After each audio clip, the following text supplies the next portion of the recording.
It's not that big a deal. Everybody makes mistakes. Accidents are going to happen. Just take a deep breath. Let's process this together. You ever had to do that with somebody before who just made a mistake, who just spilled something, who just had a car accident? It's like, okay, we're fine. This kind of stuff happens.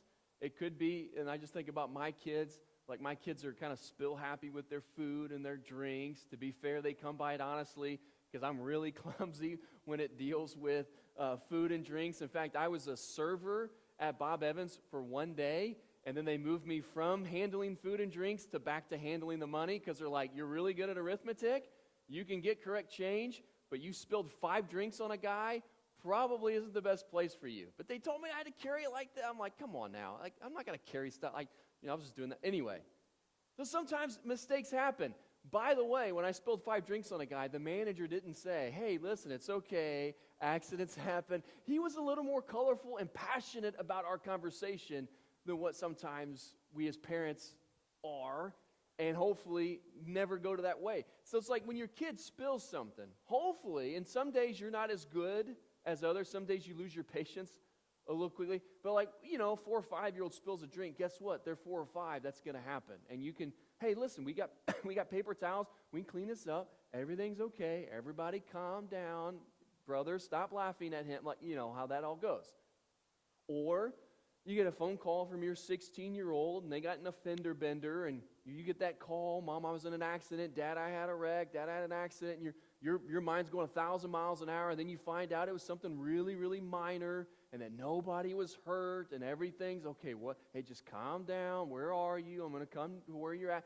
Have the police been called? And you can be rational and really calm in that situation, especially if you think it's worse than what it's going to be. So accidents do happen. And things happen a lot that it's like, oh man, I wish I could have a do-over there because I didn't see that coming, or I didn't know that was going to happen.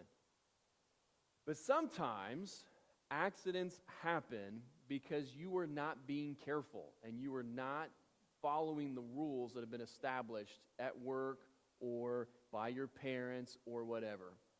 So when your 5-year-old spills a drink and they're being careful, they're 5, it happens. But if your 5-year-old spills a drink because they were trying to walk around with the cup of soda on their head like this, and it spills everywhere, you're maybe going to be a little bit less patient and forgiving in that scenario.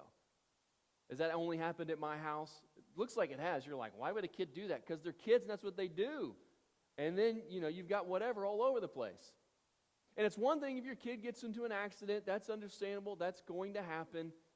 But it's another thing if you find out they were texting and driving while they were having the accident. Now you're like, now wait a second. Sometimes it happens, but if you're doing the things that we told you not to do, and then a consequence happens that we told you was going to happen, we are less sympathetic towards those type of scenarios. Like when you don't do what you're supposed to do when an accident happens, that's a different conversation and scenario altogether. Because accidents will happen. You're a human being. You're imperfect. It's going to happen at times. Let's not put ourselves in position to where they're likely to happen or more likely to happen by disobeying the rules that have been established on whatever it is. Now, what we're going to talk about today, as we continue our series, 5 Easy Steps to Wreck Your Life, it may make you feel a little uncomfortable. It may make you go, oh, I don't know why he's talking about this. This is going to be a weird message, and I don't know if I want to hear this message, and whatever is going to go through your mind is going to go through your mind. Because we've been talking over these past several weeks about different things that you can do if you want to wreck your life. If you want to wreck your life, make sure that you drift away from God. If you want to wreck your life, make sure that you never take responsibility for your actions. And if you want to wreck your life, step 4, have an affair. Cheat on your spouse. Commit adultery. You want to wreck your life? This is a great way to do it. Now, here's the thing about it. As we talk about this, I recognize that everybody's got a different story, everybody's got a different background, and I'm not trying to be callous and I'm not trying to be flippant, because this is serious. I need you to know how serious it is. But here's the thing about this. Nobody goes into marriage, I don't think, nobody goes into marriage saying, I hope this lasts for 5 or 10 years. I hope we have a great run, and then I'm going to go commit adultery. I'm going to go have an affair with somebody else and then start over with them. Nobody, when they get married, says that. At least I don't think anybody says that. There may be like 1% of weird people who say that. But everybody else who gets married, including everybody in this room, you said, yep, for rich or for poor, in sickness and in health, we're going to stick together through thick and thin. But this happens a lot. Way too much. I've heard different numbers and different statistics. It's really hard to narrow it down. But here's one thing that happened when I was like, how often does this happen? So I just typed it into my search bar. How often do Americans have an affair? How many Americans have an affair? And I'm getting different numbers because they define it differently. And there's an emotional affair, and there's a full-on affair. There's everything in between.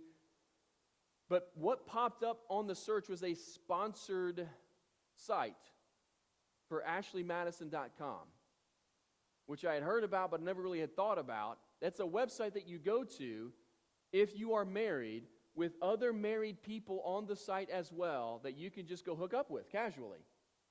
And it said on there, and this is the part that I almost fell out of my chair, over 45 million members. That's a lot of people. And it said on there too, over 45 million people can't be wrong. I was like, yes, they can, because they are. This isn't good. But it's like, how are there this many people? Because it's like, that doesn't just, if you're on the site, I assume that you're not just testing the water, but you're making plans to go have an affair. 45 million people. I don't know, is that worldwide? Is that just in America? I didn't click on the site because that would trigger my accountability partner, and they'd be like, what in the world are you doing, bro? Do you know a website you just went? We need to have a talk right now. Like, no, I'm just researching for a sermon. We don't give ourselves a pass on that, by the way. No, I was just researching on a sermon, I promise. Yeah, we're still going to have lunch, and we're going to sit down and talk about this. So I didn't want to get in trouble in that way. But I just thought, oh my goodness. This is a real problem in our culture. And it's kind of like texting and driving. Nobody plans to get in the car and have an auto accident. In fact, whenever it happens, if you've ever been in an accident, doesn't matter how major or minor it is, you are kicking yourself because you didn't, I didn't think about the conditions being this bad. I didn't think I was really going that fast. I didn't see that car. It's always like, I wish I could take it back. And sometimes you're doing things when you get into the auto accident that it's like, man, I shouldn't have been doing that, and I knew I shouldn't have been doing that, but I just had to check and see who that voicemail was from, and then boom. Well, in the same way, there are guardrails that we need to have put up that keep us on the path we're supposed to be, that keep us on the straight and narrow, that sometimes we ignore, and this can happen. Hey, 45 million people can't be wrong, or can they? And what gets you to a place where you create a login and a password and enter your credit card information and you go through all the steps and you create this profile? Like, how far do you have to be down the path? And you may say, I would never do that. Well, if you don't have the right guardrails in place, you might be closer to doing it than you could ever think. So for our message today, we're going to be in Proverbs chapter 5. The entirety of our message is going to come from Proverbs 5. This entire chapter is a warning against adultery. And so what Solomon does is he kind of creates this hypothetical scenario where he says, stay away from the adulterous woman, or stay away from the woman who's trying to lead you away from your wife, and this is what's going to happen, and this is how it's going to play out, and this is what it's going to look like. And I think about Solomon in his day, they didn't have access to all of this like we do. Like, they didn't have a hotel that you could drive 60 miles away to where nobody knows who you are and you could stay in. They didn't have AshleyMadison.com. It was harder to be secretive in their culture than it is ours. And I know you think, there's nothing secret in Woodlawn. Everything gets talked about. That's a lot of truth to that. But the thing about it is, it's easier to do it and cover it up now than it was back then. And as a result, I think it's more dangerous now than it was back then. So, we got to be diligent about this. And you can't make assumptions about yourself. You can't make assumptions about your marriage. You got to be strategic and intentional. But if you want to have an affair, it's like, okay, what do I need to do? Well, here's step one. Don't have any clear boundaries. You want to have an affair, don't have clear boundaries set up to where you know, this is the no-go zone. This is something I'm not supposed to be doing. I need to stay right here. That's out of bounds, and this is where I can be playing. And if you want to have an affair, don't have those clear defined lines. Just, it's kind of a moving target, or it's a moving line, or maybe there's nothing painted permanent on the field. I'm coaching my youngest soccer team this year, which you know they're desperate for coaches because I know that much about soccer. Football, as they call it, across the pond. And our first practice was set up, and the goals were there, but there were no lines. Now, I have an idea as to where the lines are supposed to go, but I don't really know because I'm not a soccer guy.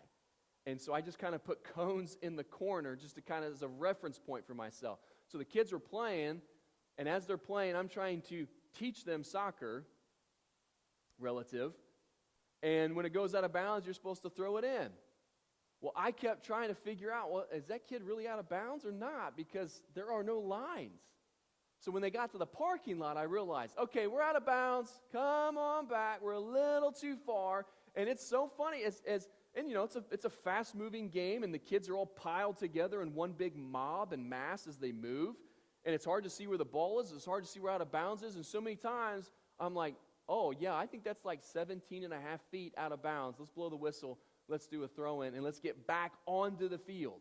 Because if you don't have clear boundaries, you'll be out of bounds before you even realize it. In the same way, if you don't have clear boundaries in your relationships, you might be way out of bounds, look around and go, I don't even know where the playing surface is. I don't even know how to get back to the field.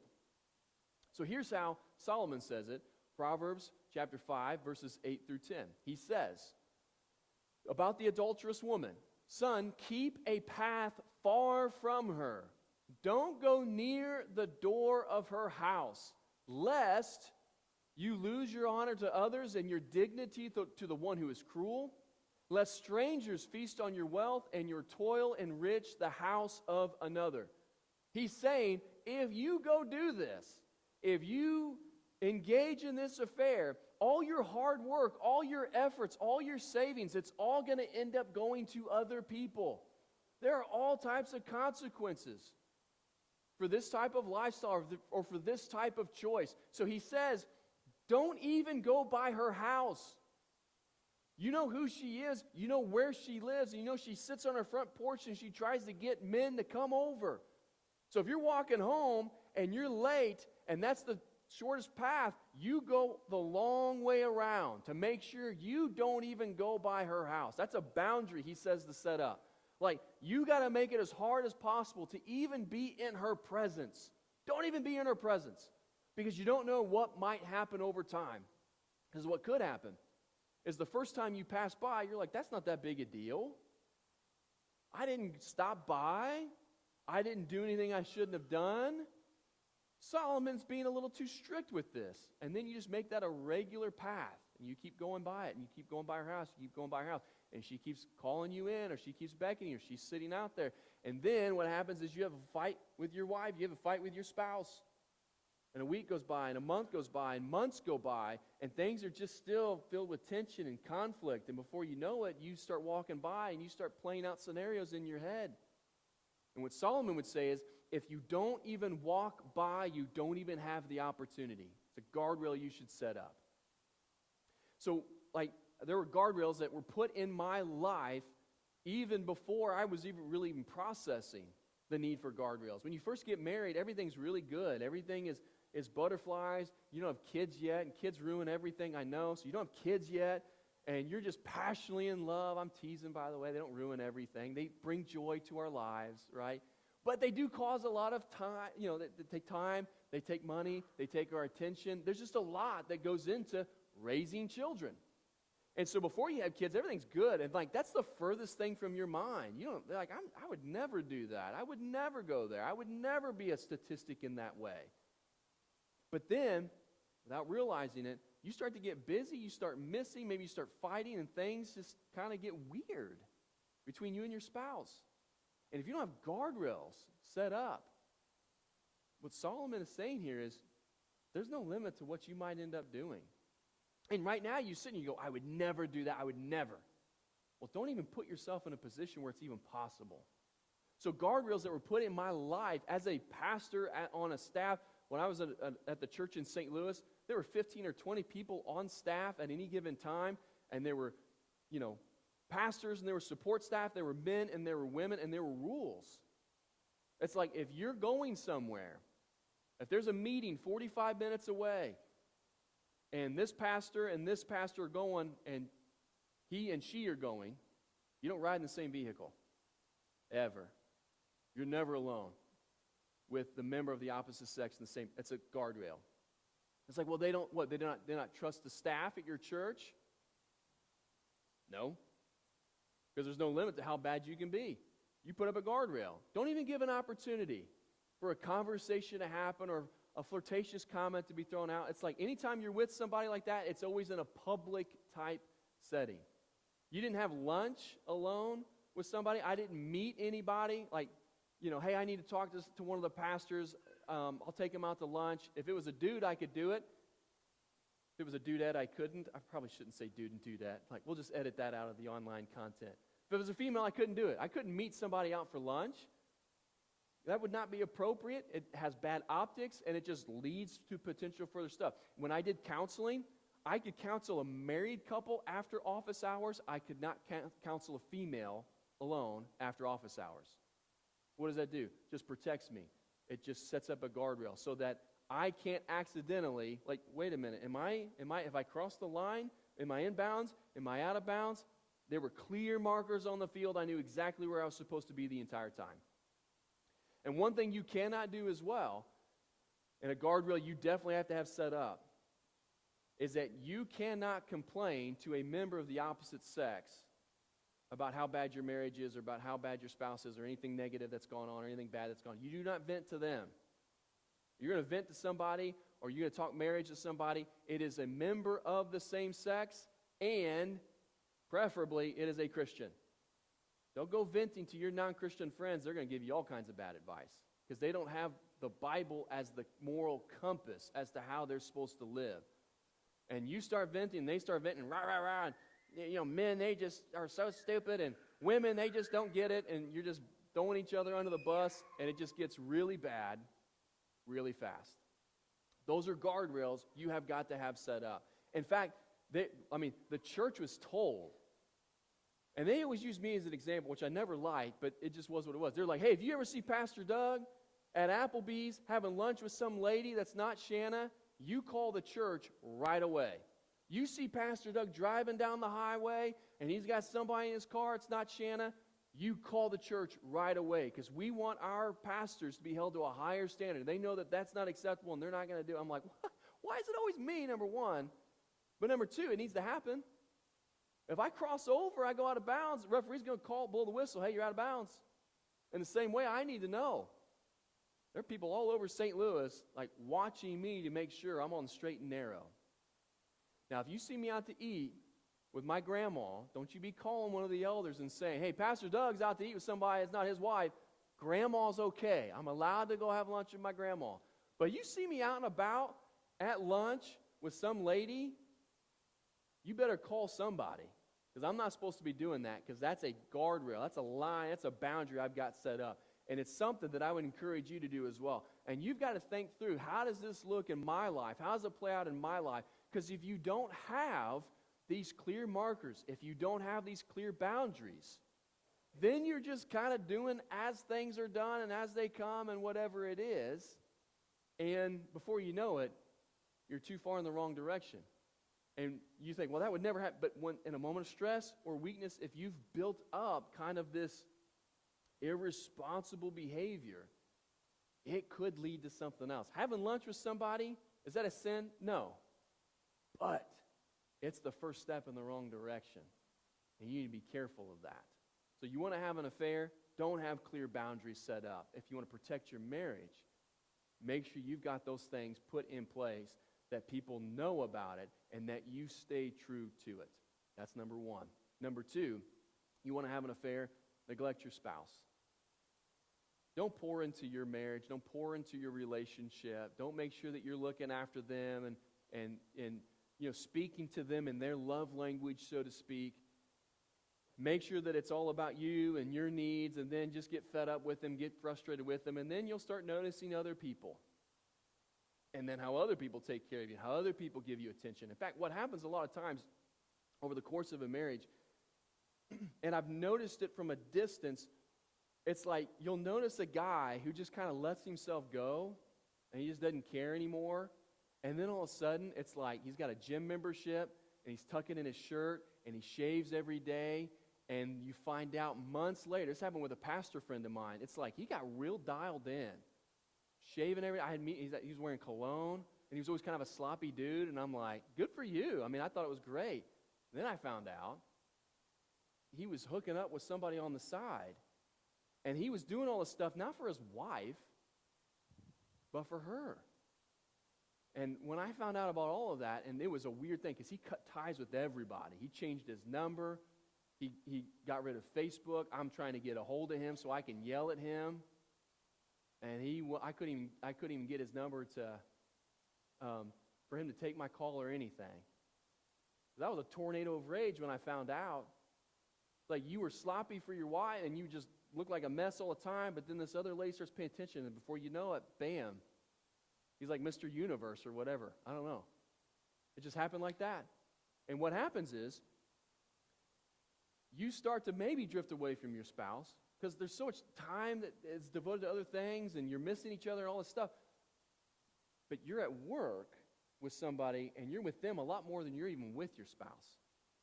And over time, now it's like, well, they're noticing me, and they're laughing at my jokes, and it's just an innocent touch on the arm, and then it just starts to lead to other stuff. And because you haven't been pouring in your relationship with your spouse, you're getting your emotional needs met over here, and that will lead to more. The way that Solomon says it in Proverbs 5, verse 18 and following, he says, "May your fountain be blessed, and may you rejoice in the wife of your youth, a loving doe, a graceful deer." They talk different back then, okay? It's like, now how is that? Honey, you're just a loving doe. You're a graceful deer. You're going to get punched probably, so don't open with that line. Quote Shakespeare maybe not as much Solomon. "A loving doe, a graceful deer, may her breast satisfy you always. May you ever be intoxicated with her love." Intoxicated. And we know what intoxication is, and what it means today is what it meant back then. That you were just so enthralled and almost uncontrollable when you're around your spouse. Your spouse. You invest in that relationship with time and energy, and you focus on her or you focus on him, and they are your one and only, and you just worry about them. And you don't get intoxicated with anybody else. In fact, he goes on to say in verse 20, "Why, my son, be intoxicated with another man's wife? Why embrace the bosom of a wayward woman?" Don't invest in that friendship. Don't invest in that relationship at the expense of the relationship that should be most important to you. So when we think about invest in your relationship, invest in your spouse, and we talked about it a few months ago with our marriage series, and I'm not going to re-preach that series or those sermons, but like, you have got to make sure whatever your spouse's love language is, that you are speaking that to them. If it's acts of service or words of affirmation, quality time, whatever it is, whatever they need, you are going to do your best to fill those needs. And hopefully your spouse does the same. Maybe in seasons they don't, but your job is to love them unconditionally. And you need to have conversations together, and you need to put on your calendar. Like, you just think about your calendar. I don't know if your calendar looks like ours, but it's a mess. And everything's overlapping. I'm like, I don't know how to be two places at once yet. When I figure that out, this calendar is going to work, but we got to cut some stuff out. But you got to put stuff in there. I'm going to spend time with my spouse. I'm going to spend time with my husband or my wife right here. We're going to lock the kids up in a cage somewhere, or we're going to send them to grandparents or something, and this is just going to be our time. And maybe it's, hey, you know what, we're going to do some landscaping. We're going to do a landscaping project. We're going to spend time together doing that. Now, if you fight when you do projects together, don't do that together. That's a terrible thing to do with your time. It could be you say, you know what, we haven't gone out to eat, just the two of us. You need to go out to eat, just the two of you. Or put the kids to bed and watch a movie. But there needs to be time and energy that you put towards one another. You need to acknowledge the work that the other person's doing. Most of the time when work gets acknowledged, it's, well, I have to do this and this, and you never get to do, and I've got to get the kids ready, and then I got to do the laundry, and then I got to, and then, and then that's when you acknowledge work.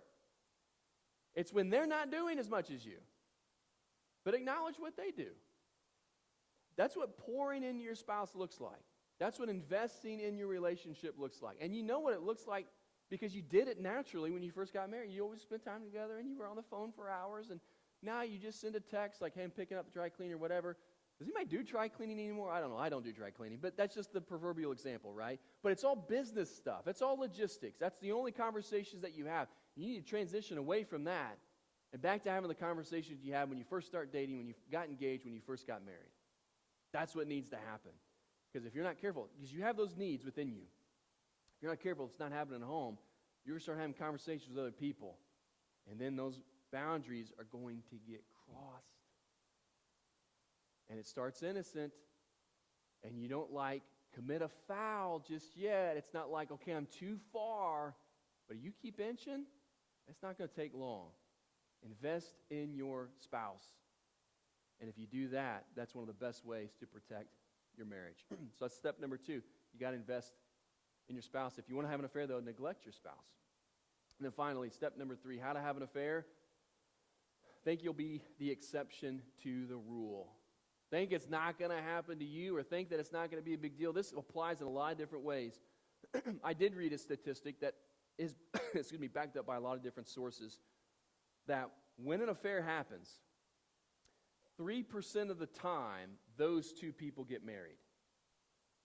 So 3 times out of 100, those two people actually end up together. So you think, I'm going to ruin my marriage or ruin my family for this. You have a real small percentage that it's actually even going to play out. And of the 3% of people that actually get married, 75% of the time it ends in divorce. So it has a very small chance that it's actually going to happen. And if it does happen, it has a high likelihood it's going to fail completely. I think that's 0.75% of the time it's actually going to work out for you. That's a pretty doggone low percentage.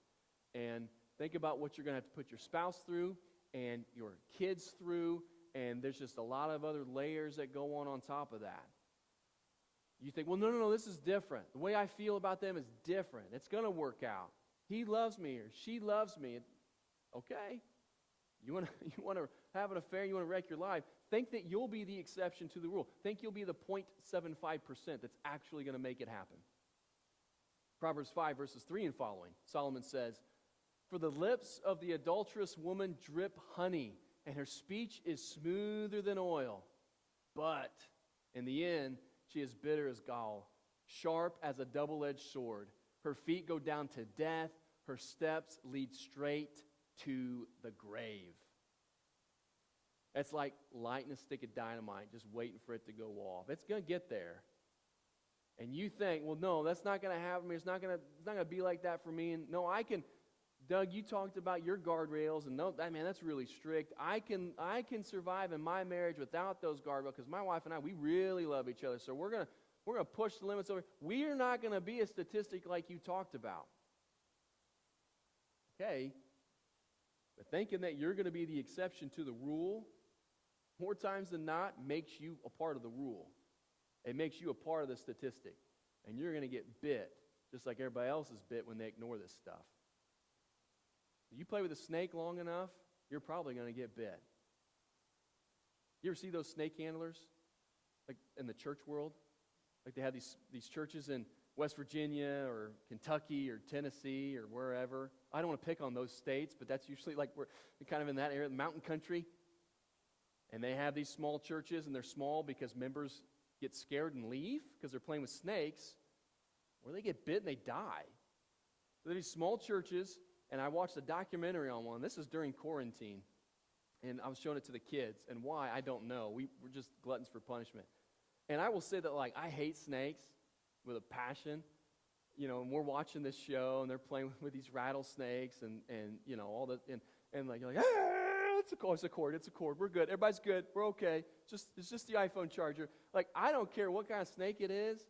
Like, I can handle like a ring snake, you know, those real small, like, those are okay, because I know that they can't bite me. But anything else, I'm just like, I assume it's a copperhead or something, and I'm just out of there. Well, I'm watching this show, and this guy is the lead pastor of this church. And his dad died of a snake bite, and his dad died of a snake bite, and his dad died of a snake bite. And I'm like, hey, listen, hate to be Captain Obvious here, Junior, but do you know where this is going with you? Like, just look at how this is going to play out. And there's his son, a part of everything, playing with the snake. I'm like, this doesn't end well for anybody. Well, they're interviewing his wife. His wife married into this, and she's like, I'm not really comfortable with this. And so she's sitting in service, like away from everybody, and she's singing, but she's not playing with snakes. I'm like, you got one smart person among the 20 that's in the building. And they show this guy, and I don't know if he was singing or preaching, it doesn't matter. And he's holding that snake up, and he's singing to it or whatever, and it just, like lightning fast, bit him in the face. And I'm watching this, and of course I'm like, because that's how I am with snakes. And he's still going. He's like, I'm going to have faith. I'm not going to get sick. I'm like, somebody get that man to the hospital. What's wrong with this dude? And he just keeps going. All of a sudden, he starts like coughing, and stuff starts coming out, and like they get him down, and they're like, we got to get him to the hospital. I'm like, yeah, like 10 minutes ago you needed to. What is it with you people? Of course, they live in some remote area. It's going to take them an hour and a half to get to a hospital and civilization. And I'm watching this. That portion of the documentary ended. I'm like, I'm not watching any more episodes. I don't care what happened to Bobby Boy or whatever his name was, and we're just moving on. I'm not watching any more of this. The bottom line is, you keep playing with snakes, you know what's going to happen to you? You're going to get bit. Now, I don't know how Jerry Wilson does it. He's always playing with snakes. In fact, we took a field trip. My senior year, the juniors were taking tests. So we went on a field trip, and we went to Jerry Wilson's house, and we were going to look for snakes. And I'm like, I feel safe that I'm with Jerry, but I know how Jerry is. He's going to put a snake on me. At some point, he's going to catch a snake and put it around me and say, here you go, Junkins, here, play with this guy for a little bit. Like, is this venomous? Is he going to bite me? Or, I don't know. But I'm glad we didn't find any snakes that day. I'm glad that his expertise was not as grand as I was. He's like, I know where there's a rattlesnake den. I'm like, nope. I will look like a little girl. You start walking to a rattlesnake den, I'm not going anywhere near it. I'm not your huckleberry there. But you play with a snake long enough, you're going to get bit. And you mess around with this, you think, well, no, it's not going to turn out bad for me. It's not going to hurt me. It's not going to be that big a deal. Oh, my goodness. It's like you're like holding a rattlesnake and slapping it in the face. What do you think is going to happen to you? And let me tell you, let me get serious for a second. I've had to sit with way too many couples that are dealing with this. Sometimes it turns out.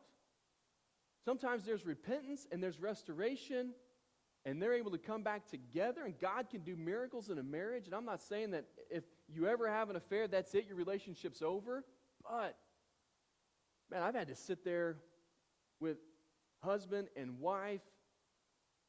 One of them made that mistake, and the other one is broken. And they're like, what are we going to tell our kids? And how are we going to navigate this? And they're asking me legal advice, and I'm not a lawyer. I'm like, you got to get an actual lawyer involved in all of that. I don't have anything to do with that. I don't know any of that. I'm a spiritual guide. And it's just bad. And every time I leave there, I feel like I'm going to throw up. Every time I have one of those conversations, I'm like, it breaks my heart every single time. And every single time I was a part of that conversation, there were kids involved. And I just think about those kids and how their world's going to be turned upside down, how hard it's going to be on them. They didn't do anything. It was this knucklehead over here, and he ruined his marriage because he thought he was the exception to the rule. And now everybody else having to pick up the broken pieces. So you may think, well, that stuff's not a big deal, and I can get away with this, or I'm the exception to the rule. And you are not. There's a reason these warnings are put in here. Because you're playing with fire. You're playing with a rattlesnake. And you do that long enough, it will end badly for you. And the thing I would I always wish was that I could get in a time machine and go back to that person 10 months before and bring them back. You know, I could take Doc and Marty McFly. We could all go together, get in the DeLorean. We get it up to 88. And we take them from 10 months in the past to the present. And we say, I want you to listen to this conversation we're about to have. And for them to hear what happens because of the weight of their sin. And then they could go back and then say, you know what? I'm not doing that. I'm not ruining my family for any type of extra relationship. It's not worth it. Well, what Proverbs 5 does is it kind of gives us a glimpse to that. We just covered little portions of the text. You can read the entire chapter, but what that is, it's just like, it's a time machine. You need to see where this is going to go. And if you don't want to be there, this is what you have to do to stay on the right path. Now, once again, it's not the unforgivable sin. God is a God of miracles. God is a God of love. God is a God of second chances. It can be made right once it goes wrong. But it never goes back to the same or the way that it was.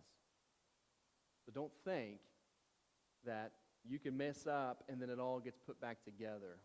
Because more times than not, you mess up and then you try to go back to the way things were and everything is just broken. So my challenge to you is to figure out where this applies to you. If you don't have clear guardrails, you need to get those up. Like when you first got married, but if it's now, then do it right now. Don't say, oh, I'll do that sometime this week. Nope, not good enough. Do it now. Figure out what the guardrails need to be for you. And maybe you've been missing with your spouse. Things have not been clicking, and you've been fighting, or you've been busy, and you've just not been spending time together. You need to invest. And that needs to happen now. Because you let it go, you're going to forget about it, and then you're going to be out of bounds and not even realize it. And just keep in mind, if your mind starts to wander, or you start to think about things, I want you to think about what it's going to cost you to do it, and how hard it's going to hurt, how painful it's going to be. And that may shock you back to reality, but then you can go back and work on the first two steps once again. That's my challenge to you. As you leave here today, you need to figure out how this plays out in your life.